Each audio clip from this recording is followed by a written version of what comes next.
What's up, everybody? This is a brand new Subaru Forester Premium, and it is quite possibly the best value in any new SUV. And what I'm going to do for you today is I'm going to review this car. We're going to look at what's new on the 2022 model Foresters. We're going to look at the Boxer engine and the Symmetrical All-Wheel Drive and figure out just what the heck those things are. We are going to measure out the cargo space, have a look at the passenger room, and the convenience features and the safety features on the vehicle. Now, as always, if some of that sounds interesting and some of it sounds boring, check the description below for timestamps. So let's talk about what's new on the 2022 model Subaru Forester, and I'll stick to specifically the premium model because that's what I'm looking at. The first and biggest obvious change would be the front end. Subaru has gone to a larger, more aggressive grille and smaller, yet somehow still more aggressive looking headlights.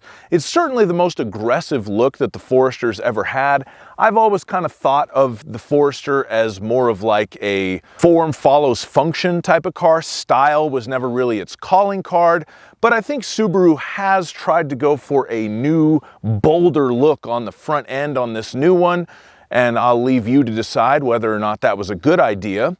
They've also changed the standard roof rails a little bit. You have kind of some extra little eye hook points that you can tie cargo down to more effectively. In the realm of cargo hauling, in the rear cargo area, right at the back by the rear hatchback, they've added two handy cargo hooks that can each hold up to 6 pounds, so you can hang stuff right in your field of vision for your rear view mirror there. On the safety front, they changed the look of the eyesight cameras. Compared to the old ones, the new cameras are more compact and sort of sleeker looking, and they're also mounted flush to the windshield, so that's going to prevent any debris or anything from getting in there and clouding the vision of the new eyesight cameras. But it's not just the look, the cameras themselves are improved, and they apparently have a wider field of vision, up to 100% wider than the old system of eyesight cameras. So these new ones can sort of see better peripheral vision, and that brings us to the final new feature that is available on the 2022 Foresters, and that would be automatic emergency steering. So if you want this on any new Forester, premium included, it has to have the blind spot monitoring system. So that's included with option package 15 on the Subaru Forester Premium. It's the only factory option package available.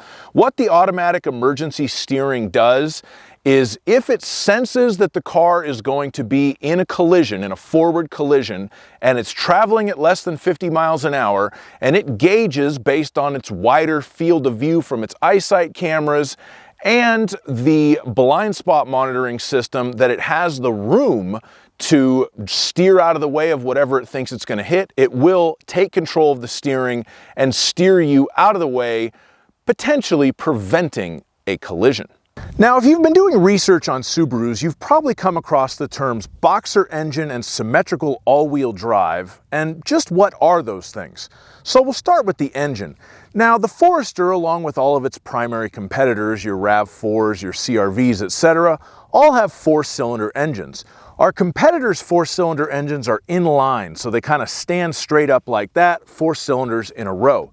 But you can think of the Subaru Boxer engine as a V4 with 2 cylinders on each side like that, but splayed out at 180 degrees. So the pistons kind of counter-rotate like this. They're always boxing each other, and that's why they call it a Boxer engine. Now, one of the advantages of the Boxer engine is that it is very compact. So let's talk about this idea of symmetrical all-wheel drive. Because the Boxer engine is compact, it can be mounted in the engine compartment of a Subaru longitudinally, whereas our competitors all mount their engines transversely. So the advantage of the longitudinal engine is that the crankshaft goes straight back into the transmission as opposed to taking a bunch of 90-degree turns, and then the drive shaft sends the power to the rear wheels, out 2 half shafts to power the back wheels, and then you also have 2 half shafts in the front to power the front wheels for the all-wheel drive system. So the reason why they call it symmetrical all-wheel drive is if we took a giant saw and sawed this car in half lengthwise, we would have 2 symmetrical, equal sides. So this gives a little bit better balance for better power distribution and better handling for your new Subaru Forester. And yes, I used to be a Subaru salesperson, that's why I know all this and my spiel's so good. Now I'm going to use my handy dandy laser pointer measuring tape and measure out the rear cargo space. The length from the back seat to the rear of the cargo area with the back seat up, 2 feet 11 inches. The maximum width of the rear cargo area in between those 2 little cubby holes, 5 feet 2 inches. The minimum width in between the wheel wells, 3 feet and 7 inches. The height of the cargo area at the opening of the rear tailgate,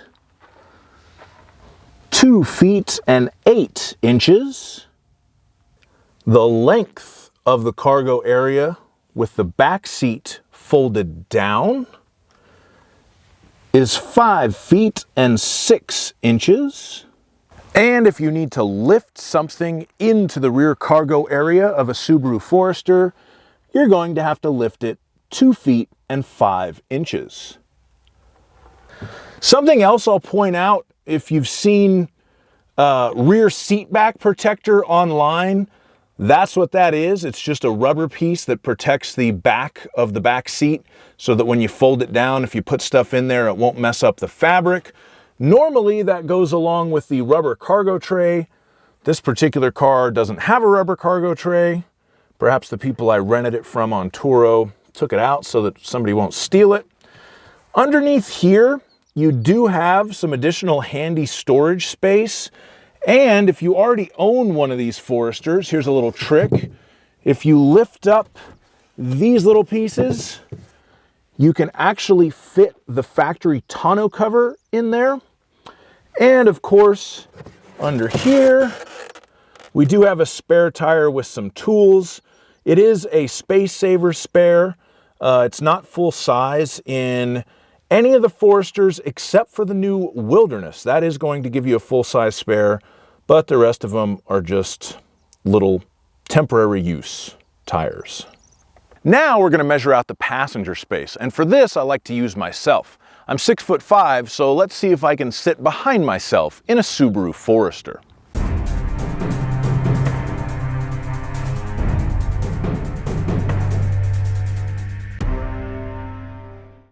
Okay, so as you can see, I sit in the front, my knees are not touching, my head is not touching, and if I sit in the back,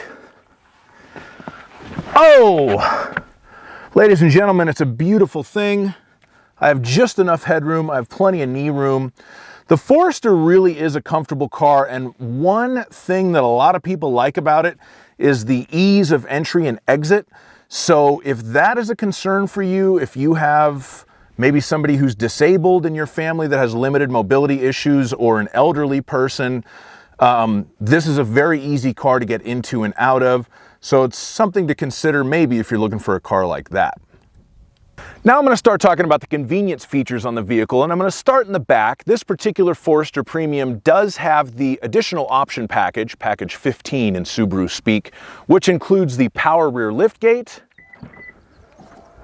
So you can just open that with the push of a button.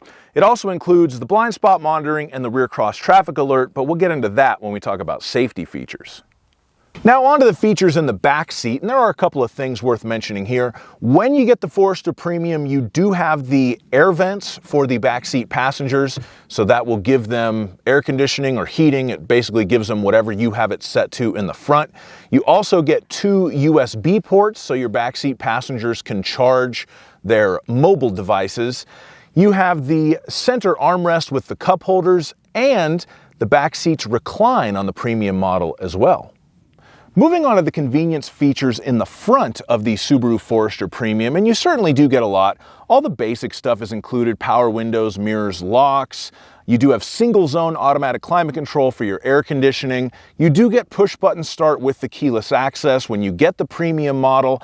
And you get a CD player, folks. CD players are still standard across the Forester line. So if you want a CD player, get a Forester, I guess, because they're becoming less and less common amongst all new car models. You also get Sirius satellite radio on the entertainment front. The Premium does give you a 10-way power driver's seat. You don't get a power passenger seat until you step up to the higher models. You also get the large panoramic moonroof, which is a very nice feature, and heated front seats. X mode is standard on the premium models. It's just the single mode X mode, so it's for mud, snow, hill descent control. If you're going to go off-road, basically what it does is it adjusts the throttle response, the transmission response, and the anti-lock braking system, so it'll be a little bit better off-road. AVH stands for Auto Vehicle Hold. If you activate that feature, then you can take the foot off of the brake when you bring the car to a complete stop, and it will not roll forward. And of course, Apple CarPlay and Android Auto are standard as well. They are not wireless on the Subaru Foresters. You do have to plug it in, but you do have 2 USB ports and a 12-volt power outlet in the front to charge your devices as well. Now we're going to start talking about the safety features, and I'm going to start up front with the headlights. Now, standard on all 2022 Foresters are steering responsive LED headlights. So you have full LED headlights, and they will turn at lower speeds with the steering wheel at night to help guide your way around corners.